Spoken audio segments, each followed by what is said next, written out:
Sifat manusia yang lupa merupakan pangkal dari ketidakberimanan kepada Allah ketika di dunia.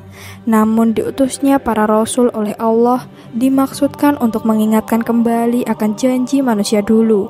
Begitu sayangnya Allah kepada manusia, hingga Ia mengirimkan banyak bukti untuk mengingatkan manusia akan janjinya dulu.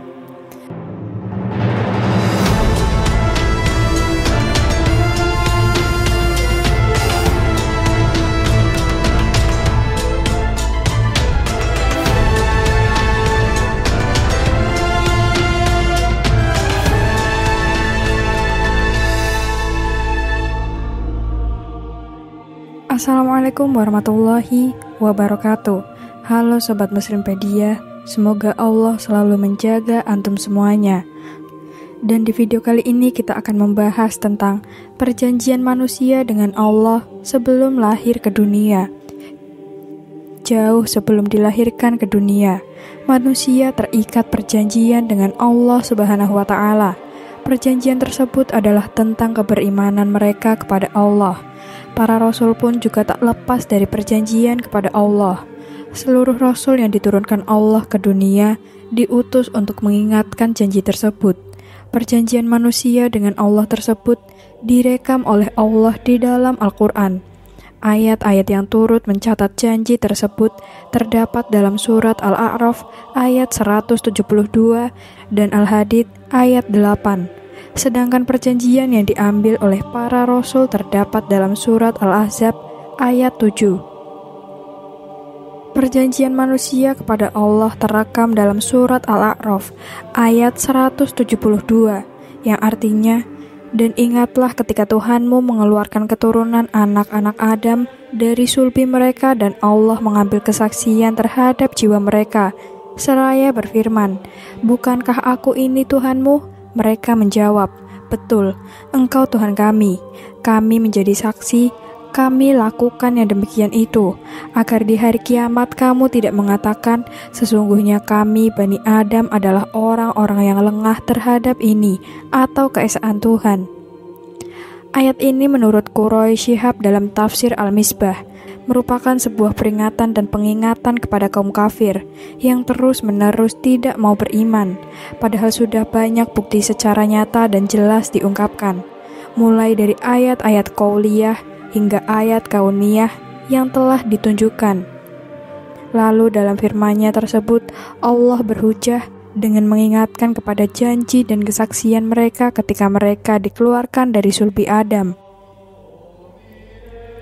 Beberapa riwayat hadis mengungkapkan mengenai janji manusia ketika keluar dari sulbi Adam seperti dari riwayat Anas bin Malik, Umar bin Khattab, dan Ibnu Abbas. Namun Ibnu Katsir dalam tafsir Al-Quran, Al-Aqdim, mengambil hadis riwayat Ibnu Abbas karena paling sahih. Sungguh, Allah mengambil perjanjian dari punggung sulbi Adam di Nu'man pada hari Arafah. Lalu dari tulang punggungnya, Allah mengeluarkan seluruh keturunan yang Ia ciptakan. Lalu Allah tebarkan di hadapannya. Kemudian Allah berbicara langsung, "Bukankah aku ini Robmu?" Mereka menjawab, "Betul, Engkau Rob kami, dan kami bersaksi." Hadis riwayat Ahmad. Kesaksian manusia yang telah dijadikan perjanjian oleh Allah ini berlaku selama di dunia hingga datangnya hari kiamat. Meskipun perjanjian itu telah terjadi ketika manusia keluar dari sulbi Adam. Perjanjian ini berlaku bagi semua keturunannya secara individu. Sesuai dengan keterangan Muhammad Sahal dalam tafsir Al-Tasturi, bahwa tidak akan berdiri kiamat sebelum semua keturunan yang telah diambil sumpah, kesaksian, dan janjinya itu terlahir ke dunia. Dalam surat Al-Hadid, ayat 8, dijelaskan mengenai keberimanan kepada Allah, yang artinya, "Dan mengapa kamu tidak beriman kepada Allah, padahal Rasul menyerumu supaya kamu beriman kepada Tuhanmu, dan sesungguhnya Dia, Allah, telah mengambil perjanjianmu jika kamu adalah orang yang beriman." Menurut penafsir Al-Mahali dan As-Suyuti, dalam tafsir Jalalain, ayat tersebut menyatakan bahwa Allah telah mengambil janji manusia ketika di alam arwah. janji mengenai persaksian manusia atas Robnya yang telah diterangkan sebelumnya pada surat Al-A'raf. Isi perjanjian tersebut adalah menyangkut keimanan mereka kepada Allah. Persaksian manusia ketika di alam arwah ini membawa akibat untuk terus beriman kepada Allah. Namun, karena sifat manusia yang lupa ketika mereka berada di dunia yang penuh kemewahan semu, mereka menjadi ingkar. Wahbah Suhaili dalam tafsir Al-Wajiz memberikan penjelasan bahwa perjanjian manusia kepada Allah sejak dalam sulbi dan ketika di alam arwah menjadikan sebab mereka untuk beriman kepada Allah di dunia. Pada hari kiamat nanti, manusia akan ditagih tentang janji beriman ini. Namun, kebanyakan mereka lengah akan janji tersebut dan sangat menyesali kealpaannya. Tapi naasnya sudah terlambat. Pada hari tersebut penyesalan mereka sudah tidak berlaku lagi. Selain janji manusia pada umumnya mengenai persaksian dan keberimanan, Allah pun mengambil janji kepada para rasul, dan janji para rasul ini direkam Al-Quran dalam surat Al-Ahzab ayat 7, yang artinya, dan ingatlah ketika kami mengambil perjanjian dari nabi-nabi, dari kamu sendiri dan dari Nuh, Ibrahim, Musa dan Isa putra Maryam, dan kami telah mengambil dari mereka perjanjian yang teguh. Dalam menerangkan ayat tersebut, Wahbah Suhaili menyatakan bahwa janji para rasul tersebut merupakan akibat dan efek domino dari sebab sebelumnya.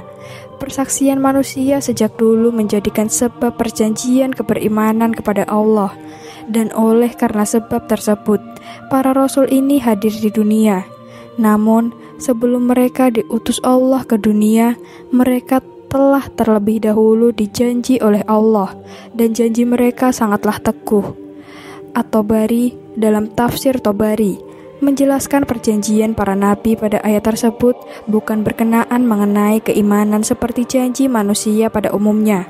Janji para rasul tersebut terkait persoalan untuk saling meneguhkan antara satu nabi dengan yang lain, penyampaian risalah, serta tugas-tugas kenabian yang lain. At-Tabari mengungkapkan riwayat yang lain bahwa janji tersebut adalah tentang pertama kalinya Nabi Muhammad diciptakan, namun yang paling terakhir diutus. Sifat manusia yang lupa merupakan pangkal dari ketidakberimanan kepada Allah ketika di dunia. Namun diutusnya para rasul oleh Allah dimaksudkan untuk mengingatkan kembali akan janji manusia dulu. Begitu sayangnya Allah kepada manusia, hingga Ia mengirimkan banyak bukti untuk mengingatkan manusia akan janjinya dulu. Bukti-bukti tersebut seperti diungkapkan oleh Quraisy Shihab dan Wahbah Suhaili meliputi diutusnya para rasul, diturunkannya ayat-ayat qauliyah maupun ayat-ayat kauniyah. Belum lagi ditambah kecenderungan hati yang naif yang ditanamkan Allah kepada manusia.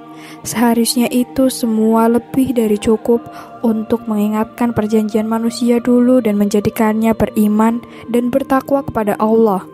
Jika setelah diingatkan oleh para rasul, mereka masih saja ingkar, berarti hati mereka telah tertutup dan akan mendapat balasan di akhirat kelak. Wallahu a'lam bishawab. Gambar yang ditampilkan hanya ilustrasi, dan kami memohon maaf jika ada kesalahan dalam penulisan maupun penyebutan. Semoga konten ini bisa menghibur dan bisa memberikan inspirasi, edukasi, dan kebaikan dalam kehidupan sehari-hari. Wassalamualaikum warahmatullahi wabarakatuh.